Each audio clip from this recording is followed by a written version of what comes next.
Assalamualaikum, shalom, dan salam sejahtera bagi kita semua. Perkenalkan, kami mahasiswa jurusan akuntansi Universitas Samratulangi Manado. Dalam video kali ini, kami akan menjelaskan mengenai materi pajak penghasilan pasal 4 ayat 2 dalam mata kuliah perpajakan dengan dosen pengampu Jesse Warongan. Kami akan memperkenalkan diri masing-masing. Perkenalkan, nama saya Iger Brigita Patolenganeng dengan NIM 2206 1104 0048.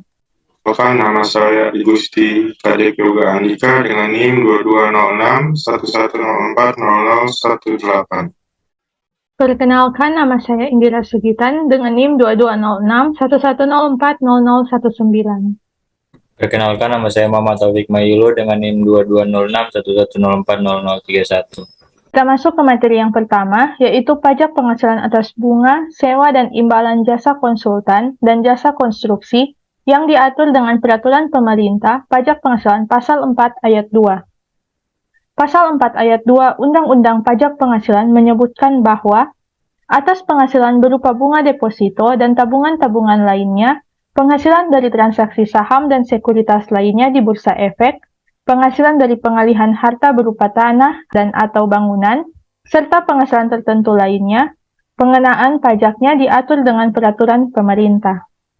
Materi selanjutnya yaitu pajak penghasilan atas penghasilan berupa bunga deposito dan tabungan dan diskonto sertifikat Bank Indonesia. Pengenaan pajak penghasilan atas penghasilan berupa bunga deposito dan tabungan serta diskonto sertifikat Bank Indonesia atau SBI diatur dengan peraturan pemerintah nomor 131 tahun 2000 sebagaimana telah diubah terakhir dengan peraturan pemerintah nomor 123 tahun 2015 adalah sebagai berikut.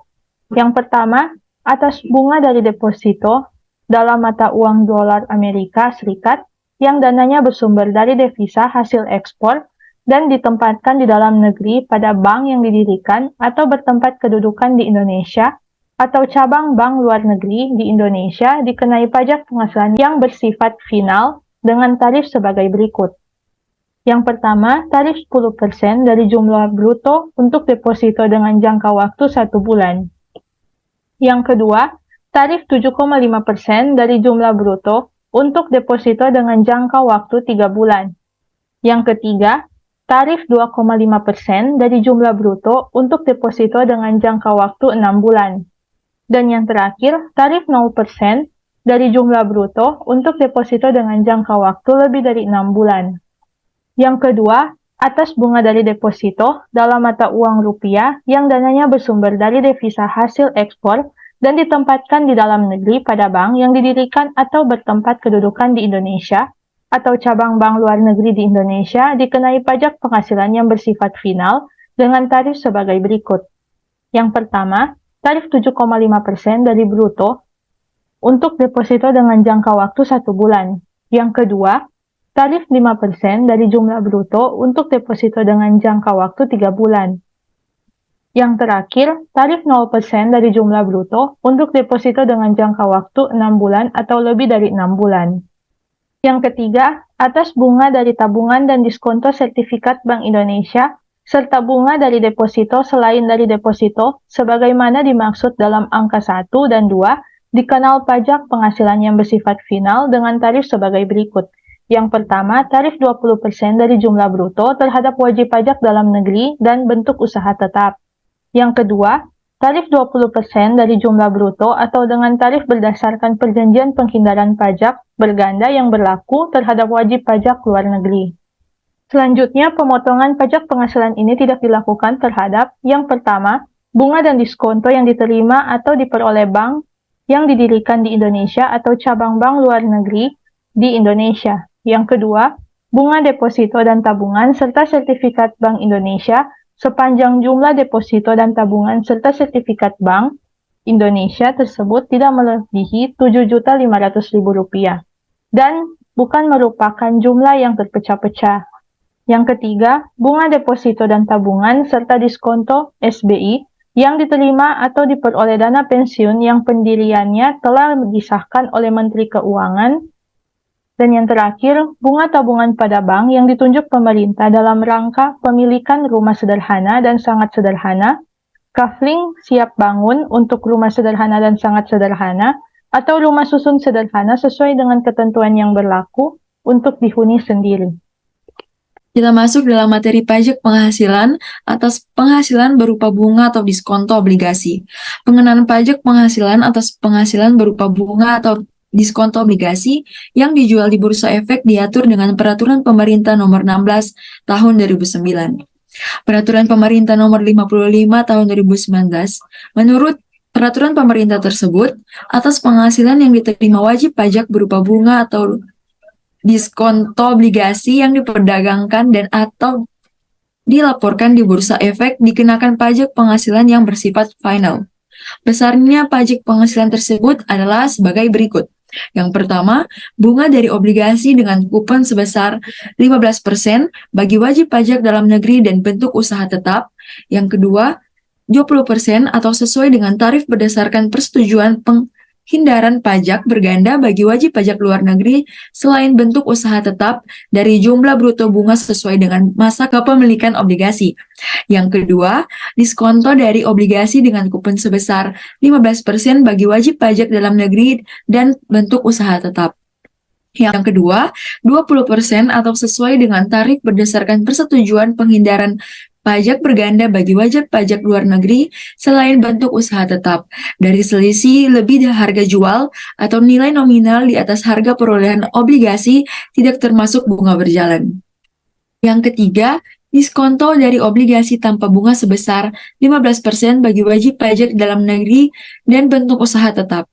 Yang kedua, 20% atau sesuai dengan tarif berdasarkan persetujuan penghindaran pajak berganda bagi wajib pajak luar negeri selain bentuk usaha tetap dari selisih lebih harga jual atau nilai nominal di atas harga perolehan obligasi. Yang keempat, bunga dan atau diskonto dari obligasi yang diterima dan atau diperoleh wajib pajak reksadana dan wajib pajak dana investasi infrastruktur berbentuk kontrak investasi kolektif, dana investasi real estate berbentuk kontrak investasi kolektif, dan efek beragun aset berbentuk kontrak investasi kolektif yang terdaftar atau tercatat pada Otoritas Jasa Keuangan sebesar 5% sampai dengan tahun 2020, 10% untuk tahun 2021, dan seterusnya. Kita masuk dalam materi pajak penghasilan atas penghasilan berupa sewa tanah dan atau bangunan. Pengenaan pajak penghasilan atas penghasilan berupa tanah dan atau bangunan diatur dengan Peraturan Pemerintah Nomor 29 Tahun 1996 sebagaimana telah diubah dengan Peraturan Pemerintah Nomor 5 Tahun 2002. Menurut ketentuan tersebut, penghasilan berupa sewa tanah dan atau bangunan dikenakan pajak penghasilan yang bersifat final. Besarnya pajak penghasilan yang dipotong adalah sebesar 10%, baik atas penghasilan yang diterima oleh wajib pajak badan maupun orang pribadi dari jumlah bruto nilai persewaan tanah dan atau bangunan. Dengan rumus, pajak penghasilan atau final 10% dikalikan dengan bruto. Sebagai contoh, PT BDS menyewa sebuah ruko dari Tuan Wibawa untuk dijadikan kantor dengan nilai sewa sebesar 40 juta. Pajak penghasilan pasal 4 ayat 2 dipotong oleh PT BDS adalah 10% dikalikan dengan 40 juta menghasilkan 4 juta rupiah. Kita masuk pada materi selanjutnya yaitu pajak penghasilan atas penghasilan dari pengalihan hak atas tanah dan atau bangunan. Yang pertama itu ada atas penghasilan yang diterima atau diperoleh orang pribadi atau badan dari pengalihan hak atas tanah dan atau bangunan, perjanjian pengingatan jual beli atas tanah dan atau bangunan beserta perubahannya, terutama pajak penghasilan yang bersifat final. Yang kedua, penghasilan dari pengalihan hak atas tanah dan atau bangunan adalah penghasilan yang diterima atau diperoleh pihak mengalihkan hak atas tanah dan bangunan melalui penjualan tukar-menukar, pelepasan hak, lelang, hibah, waris, atau cara lain yang disepakati antara para pihak. Yang ketiga, penghasilan dari perjanjian pengikat jual beli atas tanah dan atau bangunan beserta perubahannya adalah penghasilan dari pihak penjual yang namanya tercantum dalam perjanjian pengikat jual beli pada saat pertama kali ditandatangani. Yang kedua, pihak pembeli yang namanya tercantum dalam perjanjian pengikat jual beli sebelum terjadinya perubahan atau adendum perjanjian pengikat jual beli atas terjadi perubahan pihak pembeli dalam perjanjian pengikat jual beli tersebut. Yang keempat, besarnya pajak penghasilan atas sebesar 2,5% dari jumlah bruto nilai penghasilan hak atas tanah dan atau bangunan selain pengalihan hak atas tanah dan atau bangunan berupa rumah sederhana atau rumah susunan sederhana yang dilakukan oleh wajib pajak yang usaha pokoknya melakukan pengalihan hak atas tanah dan atau bangunan. 1% dari jumlah bruto nilai pengalihan hak atas tanah dan atau bangunan berupa rumah sederhana atau rumah susun sederhana yang dilakukan oleh wajib pajak yang usaha pokoknya melakukan pengalihan hak atas tanah dan atau bangunan. Yang ketiga, 0% atas pengalihan hak atas tanah dan atau bangunan kepada pemerintah, badan usaha milik negara yang mendapatkan penugasan khusus dari pemerintah, atau badan usaha milik daerah yang mendapat penugasan khusus dari kepala daerah, sebagaimana dimaksud dalam undang-undang yang mengatur mengenai pengadaan tanah bagi pembangunan untuk kepentingan umum. Yang kelima itu dikecualikan dari kewajiban pembayaran pajak penghasilan, pengalihan hak atas tanah dan atau bangunan adalah pengalihan hak atas tanah dan bangunan karena waris. Yang kedua, badan yang dilakukan pengalihan hak atas tanah dan atau bangunan dalam rangka penggabungan, pelaburan, atau pemekaran usaha yang telah ditetapkan Menteri Keuangan untuk menggunakan nilai buku. Yang ketiga, orang pribadi yang mempunyai penghasilan di bawah PTKP yang melakukan transfer harta berupa bangunan dalam rangka pelaksanaan perjanjian bangunan guna serah. Bangunan serah guna atau pemanfaatan barang milik negara berupa tanah dan atau bangunan. Yang terakhir, orang pribadi atau badan yang tidak termasuk subjek pajak yang melakukan pengalihan hak atas tanah dan atau bangunan. Termasuk pada materi selanjutnya yaitu usaha jasa konstruksi. Jasa konstruksi adalah layanan jasa konsultasi perencanaan pekerjaan konstruksi, layanan jasa pelaksanaan pekerjaan konstruksi, dan layanan jasa konsultasi pengawasan pekerjaan, konstruksi pekerjaan.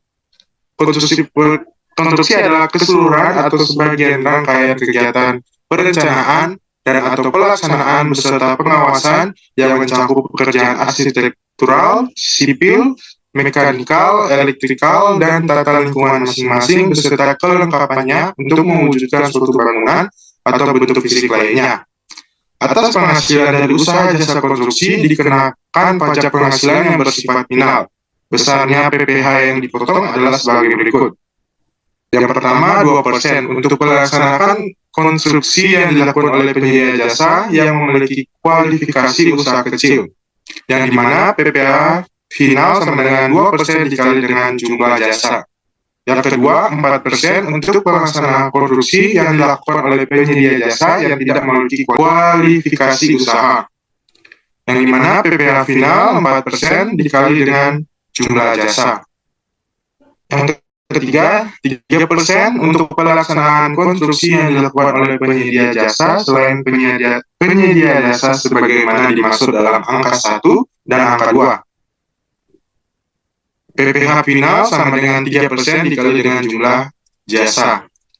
Yang keempat, 4% untuk perencanaan konstruksi atau pengawasan konstruksi yang dilakukan oleh penyedia jasa yang memiliki kualifikasi usaha, yang dimana PPh final sama dengan 4% dikali dengan jumlah jasa. Yang terakhir, 6% untuk perencanaan konstruksi atau pengawasan konstruksi yang dilakukan oleh penyedia jasa yang tidak memiliki kualifikasi usaha, yang dimana PPh final sama dengan 6% dikali dengan jumlah jasa. Materi selanjutnya, pajak penghasilan atas hadiah undian. Pengenaan pajak penghasilan atas penghasilan berupa hadiah undian diatur dalam Peraturan Pemerintah Nomor 132 Tahun 2000. Menurut ketentuan peraturan tersebut, penghasilan berupa undian dengan nama dan dalam bentuk apapun dipotong atau dipungut pajak penghasilan yang bersifat final. Besarnya pajak penghasilan yang wajib dipotong atau dipungut adalah sebesar 25% dari jumlah bruto hadiah undian. Pajak penghasilan final sama dengan 25% dikali bruto. Contoh, PT Dipta dalam rangka mempromosikan produk barunya menyelenggarakan undian dengan hadiah berupa uang tunai senilai 100 juta rupiah. Pajak penghasilan pasal 4 ayat 2 yang dipotong oleh PT Dipta adalah 25% dikali 100 juta rupiah sama dengan 25 juta rupiah. Selanjutnya, pajak penghasilan final atas penghasilan dari transaksi derivatif berupa kontrak berjangka yang diperdagangkan di bursa. Pengenaan pajak penghasilan atas penghasilan dari transaksi derivatif berupa kontrak berjangka yang diperdagangkan di bursa diatur dalam Peraturan Pemerintah Nomor 17 Tahun 2009 atas penghasilan yang diterima dan atau diperoleh orang pribadi atau badan dari transaksi derivatif berupa kontrak berjangka yang diperdagangkan di bursa dikenakan pajak penghasilan yang bersifat final sebesar 2,5% dari margin awal. Pajak penghasilan final sama dengan 2,5% dikali margin awal. Materi selanjutnya, pajak penghasilan atas penghasilan dari usaha yang diterima atau diperoleh wajib pajak yang memiliki peredaran bruto tertentu. Pengenaan penghasilan atas penghasilan dari usaha yang diterima atau diperoleh wajib pajak yang memiliki peredaran bruto tertentu diatur dalam Peraturan Pemerintah Nomor 23 Tahun 2018 atas penghasilan dari usaha yang diterima atau diperoleh wajib pajak dalam negeri yang memiliki peredaran bruto tertentu. Dikenai pajak penghasilan yang bersifat final sebesar 0,5%. Wajib pajak yang dikenai pajak penghasilan final di sini merupakan yang pertama, wajib pajak orang pribadi, yang kedua, wajib pajak badan berbentuk koperasi, persekutuan, komoditer, firma, atau perseroan terbatas yang menerima atau memperoleh penghasilan peredaran bruto tidak melebihi 4.800.000.000 rupiah dalam 1 tahun pajak. Contoh, Tuan Adi seorang dokter dan memiliki usaha apotek. Pada tahun pajak 2020, Tuan Adi memperoleh peredaran bruto yang memberikan jasa dokter atas nama diri sendiri sebesar 2 miliar rupiah dan dari usaha apotik memperoleh peredaran bruto sebesar 3 miliar rupiah dalam 1 tahun pajak. Meskipun jumlah peredaran Tuan Adi sebesar 5 miliar rupiah, penentuan batasan peredaran bruto hanya berdasarkan peredaran bruto dari usaha apotek. Karena batas peredaran bruto yang diterima oleh Tuan Adi dari usaha apotek tidak melebihi 4.800.000.000 rupiah, maka penghasilan dari usaha apotek dikenai pajak penghasilan final berdasarkan ketentuan Peraturan Pemerintah Nomor 23 Tahun 2018. Besarnya pajak penghasilan final yang disetor selama tahun 2020 sebesar 3 miliar rupiah dikali 0,5 sama dengan 15 juta rupiah. Demikian penjelasan kami mengenai pajak penghasilan pasal 4 ayat 2. Atas perhatiannya kami sampaikan terima kasih.